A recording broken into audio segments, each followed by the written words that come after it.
fuerzas magnéticas, imanes y electroimanes. Contenidos de la diapositiva. Imanes y tipos de características. Básicamente aquí están todos los puntos. Puedes pausar el vídeo para verlos. Vamos a empezar por el primer punto, el cual serían los tipos de imanes. Hay tres tipos de imanes. Los imanes naturales, que por ejemplo la magnetita, que es un potente imán natural que tiene la propiedad de atraer todas las sustancias magnéticas. La magnetita es la primera foto. Su característica de atraer trozos de hierro es natural y está compuesta por óxido de hierro. Las sustancias magnéticas son aquellas que son atraídas por la magnetita. También tenemos la magnetisa, que es casi prima de la magnetita, en la segunda foto de abajo. También tenemos imanes artificiales permanentes, que son el segundo tipo de imanes que hay, como tenemos el álnico y el polímero. Son sensibles al magnetismo tras ser frotados con magnetita y replican sus propiedades ferromagnéticas durante un largo periodo de tiempo, hasta eventualmente perderlas. Por ejemplo, el álnico, que se basa en una combinación de aluminio, cobalto y níquel y es capaz de funcionar a altas temperaturas. También se utiliza en motores eléctricos, ingeniería militar y aeroespacial y equipos de sonido. También hay un tipo muy común que son los polímeros, los cuales son muy flexibles. Los polímeros son como los que hay en la imagen de abajo del todo. También el tercer y el último tipo son los imanes artificiales y temporales, como por ejemplo el imán de aleación neodimio.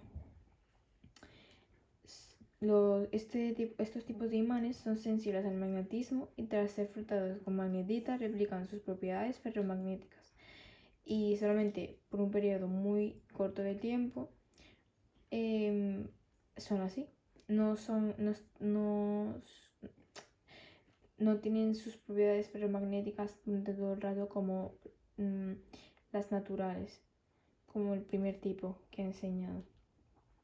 Por ejemplo, el imán de neodimio, que es un imán es el imán que he enseñado previamente, y es un tipo de imán de tierras raras extensamente utilizado.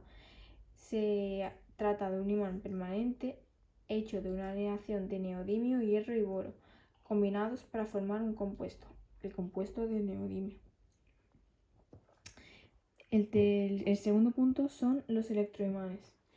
En la primera imagen sale una foto del campo magnético de un electroimán, que el campo magnético ya lo tenemos en puntos siguientes. Y en la segunda imagen tenemos un electroimán casero hecho con una pila, un alambre de cobre y un tornillo. Vale. Los electroimanes son bobines de alambre que se enrollan alrededor de un núcleo magnético hecho de un material ferromagnético como el hierro, por ejemplo. Por las bobinas circula la electricidad generando un campo eléctrico y magnético a su alrededor. El núcleo magnético de hierro concentra el flujo magnético y hace un imán más potente. Este fenómeno dura únicamente mientras circula la electricidad, o sea, que si el cable no está conectado a la pila, no va a poder ser un imán el tornillo. No va a haber una corriente electromagnética. Vale, el siguiente punto es el campo magnético. El campo magnético, que en física se representa con la letra B, se denomina un campo porque tiene valor a cada punto del espacio. El campo magnético a cualquier punto dado vendrá determinado por dos propiedades. Primero, su dirección, que sigue la orientación de la aguja de una brújula, y dos, su magnitud, o más bien fuerza, que es proporcional a la fuerza con la que la aguja de la brújula se orienta en dirección del campo. La dirección y magnitud son las características del vector y por lo tanto B es un campo vectorial. B también puede depender del tiempo. Aquí tenemos el campo magnético, básicamente es como una fuerza que crean los imanes al juntarse el polo negativo con el positivo. Y eso sería. Vale, pasamos al siguiente punto, que es la imantación de un objeto. Llamamos la magnetización de un objeto es un fenómeno que pasa cuando se aplica un campo magnético a un determinado cuerpo. Este es un proceso en el cual los momentos dipolares magnéticos de un material se alinean o tienden a hacerlo, puesto en las palabras más sencillas, la imantación es el procedimiento en el que se lleva a cabo para procurar propiedades magnéticas a una barra de un imán, vaya. Los imanes artificiales se imantan diferentes a los naturales, así se imantan los artificiales. Primero se prepara la barra de acero que quieres imantar y luego la frotas hasta la mitad con un extremo del imán, o sea, el polo norte. Y luego inviertes el imán y frotas nuevamente la barra de acero en la otra mitad, con la otra mitad que sería el polo sur. Este método funciona con imanes muy potentes y con pequeñas piezas de acero. Para imantar piedras más grandes se utiliza el método con una corriente eléctrica, que sería imantación por inducción, y esto se hace adaptando un alambre esmaltado o con forro formando una bobina en una barra de metal y conectando los extremos a la batería, o sea, es decir, que se utilizan los electroimanes. En primer punto tenemos lo que he dicho sobre las barras. Y en la segunda imagen se muestra que, por ejemplo, ahora que está ese imán y ese hierro lijado, esas lijas de hierro, los cuales se repelen porque el imán, esa parte del imán está, o sea, hay un polo positivo y otro polo negativo, los cuales se repelen y por lo que se separa.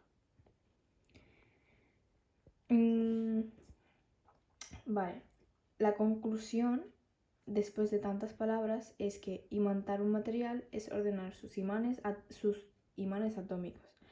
Básicamente, como se presentan en la imagen, están desordenados, pero cuando se trae otro imán con un polo contrario, estos imanes atómicos se desordenan y por eso se pegan.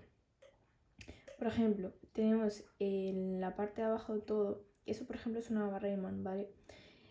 Y si cogemos esa parte, o sea, esas flechas representan sus imanes atómicos. Y si cogemos otro imán con el lado contrario, o sea, por ejemplo, este es el lado positivo, pues vamos a utilizar el lado negativo. Cuando los dos se juntan, se van a atraer, pero mientras que no están y se pegan, por eso se pegan. Pero si están separados, pues cada uno va por una dirección. Vale, siguiente punto. El magnetismo terrestre y la magnetosfera. El magnetismo es producido por imanes naturales o artificiales. Además de su capacidad de atraer metales, tiene una propiedad de polaridad. Los imanes tienen dos polos magnéticos diferentes llamados norte o sur. Si enfrentamos los polos sur de dos imanes, estos se repelen, y si enfrentamos el polo sur de uno con el polo norte de otro, se atraen. Otra particularidad es que si los imanes se parten por la mitad, cada una de estas partes tendrá dos diferentes polos. Vale. Cuando hablamos del magnetismo terrestre nos referimos a la presencia de un gigantesco campo geomagnético que se extiende desde el núcleo interno del planeta. Básicamente el núcleo de la Tierra, del planeta Tierra, es un campo geomagnético. Tiene un gran campo geomagnético hasta varios kilómetros en el espacio. Este campo magnético tiene efectos fuera y dentro del planeta. En torno a él se alinean las brújulas de todo el mundo. El magnetismo está muy relacionado con la electricidad. Una carga eléctrica está rodeada de un campo eléctrico y si este movimiento también es un campo magnético, eso se debe a las distorsiones que sufre el cambio eléctrico al moverse la partícula. El campo eléctrico es una consecuencia relativista del campo magnético. El movimiento de la carga produce un cambio magnético. En un imán de barra común que al parecer está inmóvil, está compuesto de átomos cuyos electrones se encuentran en movimiento girando en su órbita. Esta carga en movimiento contribuye una minúscula corriente que produce un campo magnético. Todos los electrones en rotación son imanes diminutos. Es decir, que una carga en movimiento produce un campo magnético como el que vemos ahora en azul y naranja. Y esto es las corrientes eléctricas que he dicho que están en el centro del planeta Tierra. Es decir, una carga en movimiento produce un campo eléctrico. Siempre que haya una carga en movimiento, siempre produce un campo magnético. Además, nos mantiene vivos. Este escudo invisible de energía nos protege del exceso de radiación solar y es el responsable de fenómenos tan hermosos como las auroras boreales. Es decir, una carga de movimiento produce un campo magnético. Además, nos mantiene vivos. Este auténtico escudo invisible de energía nos protege del exceso de radiación solar. Como vemos aquí está el Sol y aquí está ese escudo. Y también genera las auroras boreales, como he dicho anteriormente. Vale. La magnetosfera de la Tierra es una capa formada por la integración del magnetismo de la Tierra y el viento solar. Se extiende por encima de la ionosfera, es decir, es una mezcla del magnetismo terrestre más viento solar igual magnetosfera. Esta es muy beneficiosa para la Tierra y estos son algunos de sus beneficios. Primero, actúa como escudo protector para la atmósfera, evitando la radiación iónica de los iones. Evita la destrucción de la vida en el planeta y también conserva el agua del planeta como los océanos. Y sin ellas las partículas polares pueden destruir los átomos de hidrógeno, oxígeno y mucho más. Básicamente, la conclusión final es que contribuye a la magnetosfera proteger la vida en la Tierra. Además, la magnetosfera se divide en dos partes llamadas cinturones de Van Allen, que son estas partes de aquí. Son dos zonas de la magnetosfera terrestre donde se concentran grandes cantidades de partículas cargadas de alta energía, originadas en su mayor parte por el viento solar y capturado por el campo magnético terrestre. Se llaman así ya que su descubridor era llamado James Van Allen. Pero en realidad, ¿para qué sirven? Bueno, pues aunque a simple vista no lo parezca, la importancia de los cinturones de Van Allen es muy importante y radica en que sin ellos la Tierra no tendría un campo magnético y estaríamos expuestos a grandes radiaciones. Y básicamente, si estaríamos expuestos a grandes radiaciones, la vida en la Tierra sería imposible porque toda la vegetación no podría sobrevivir y los animales y los humanos no podríamos alimentarnos por lo que no habría vida en la Tierra. Vale, básicamente estaríamos expuestos a grandes radiaciones. Además, estos cinturones tienen una gran relación con las auroras boreales, como he dicho anteriormente. En los polos magnéticos, las zonas en las que las líneas del campo magnético terrestre penetran en su interior y parte de las partículas cargadas son conducidas sobre la alta atmósfera, produciendo las auroras boreales o australes. Además, estos cinturones tienen una gran relación. Bueno, ya lo he dicho antes. Vale, aquí una foto sobre las auroras boreales, porque hay gente que no sabe lo que son las auroras boreales. Vale, el siguiente punto. La brújula. La brújula señala el norte magnético de la Tierra, por lo que no coincide con el norte geográfico. Y ya que conoce había experimentado antes que los polos opuestos se atraen, por lo que el norte geográfico no es el norte magnético, es el contrario, por eso se atraen, porque lo negativo atrae lo positivo y así y viceversa. Bueno, eso es lo que acabo de decir. En el norte geográfico de la Tierra se encuentran el polo sur, magnéticamente hablando de lo que es su opuesto, el norte en este caso, y apunta a lo contrario en una brújula. En el siguiente punto voy a decir dos curiosidades. La primera curiosidad es que la Tierra es un imán y la otra curiosidad es que la brújula no funciona en zonas polares como el polo norte y el polo sur, debido a la convivencia de las líneas de fuera del campo magnético. Básicamente en el polo norte y en el polo sur no cogen esas líneas del campo magnético terrestre. Pero aquí está la verdadera pregunta que nos preguntamos todos. ¿Cómo funcionan las brújulas? Esencialmente, una brújula es un permanente electroimán que requiere una fuente de alimentación para mantener los campos. Vale, pero ¿qué es una brújula? Esa es la pregunta que nos preguntamos. Una brújula es un imán liviano, generalmente una aguja magnetizada en un eje central de rotación libre, y esto permite a la aguja reaccionar de la mejor manera ante los campos magnéticos cercanos. Como los opuestos se atraen, el polo sur de la aguja es atraído por el polo norte de la Tierra. Por ejemplo, esto es lo que pasa cuando acercas un imán hacia una brújula. Lo que pasa es que él sigue el campo magnético más cercano, por lo que se descoloca y se acerca más al imán más cercano. Vale. Voy a ir al siguiente punto, los electroimanes y las aplicaciones del electromagnetismo.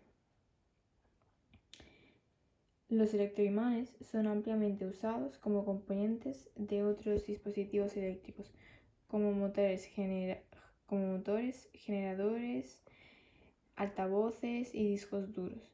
También instrumentos científicos y equipos de separación magnética. Esto es un electroimán. Tiene el polo sur y su polo norte, y tiene su lado positivo y su polo negativo. Vale, aquí estos son algunos tipos de electroimanes industriales, y aquí en las fotos de arriba del todo enseña cómo un electroimán puede ser usado en un timbre como el timbre del instituto.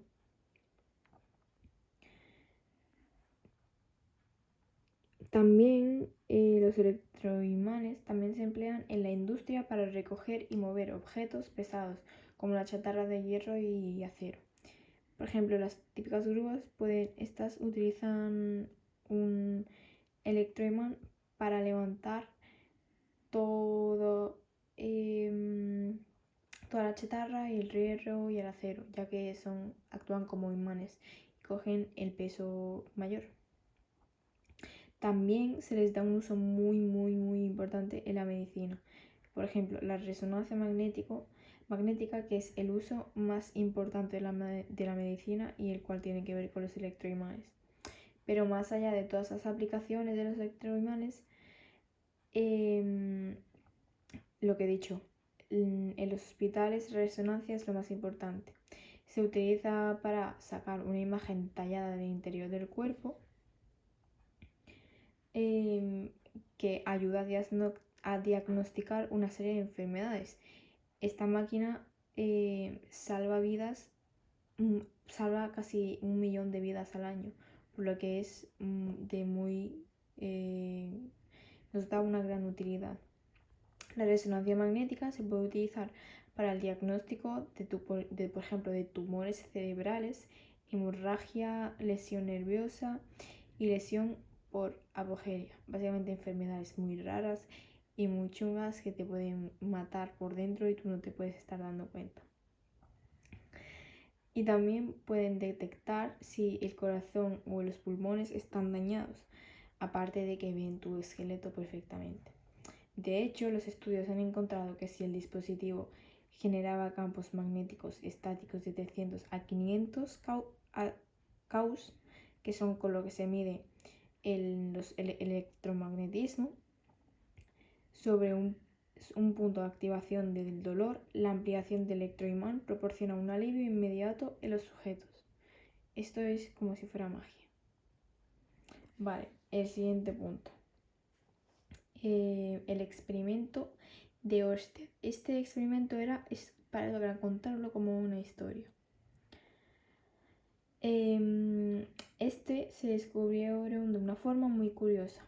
Hans Ørsted estaba preparando su clase de física en la Universidad de Copenhague una tarde del mes de abril, normal, estaba siguiendo su vida, cuando al mover una brújula cerca de un cable que conducía a una corriente eléctrica, notó que la aguja se deflectaba hasta quedar en una posición perpendicular a la dirección del cable. Más tarde repitió el experimento a una gran cantidad de veces, experimentando y viendo lo que pasa y confirmando que el fenómeno, por primera vez que había hallado una conexión entre la electricidad y el magnetismo en un accidente que puede considerarse como el nacimiento del electromagnetismo. El experimento de Ørsted se reduce que una carga en movimiento crea un campo magnético que es en el espacio que rodea y que una corriente eléctrica que circula por un conductor genera a su alrededor un campo magnético, cuya intensidad depende de la intensidad de la corriente eléctrica y de la distancia del conductor. Vale, y en el último punto tenemos el experimento de Faraday. Introducción por un imán que pasa a través de una bóveda. Faraday utilizó un tubo de cartón con un alambre aislado enrollado a su alrededor para formar una bóveda. Conectó un voltímetro a través de la bóveda y regresó la FEM, introducida conforme pasaba un imán a través de la bóveda. Aquí estaba lo de la bóveda y lo que se introducía, que era un tubo de cartón. Vale. La ley de Faraday, descubierta por el físico de ese siglo, reacciona a la razón de cambio de flujo magnético que pasa a través de una espira o lazo de la fuerza heliomotriz inducida a la espira.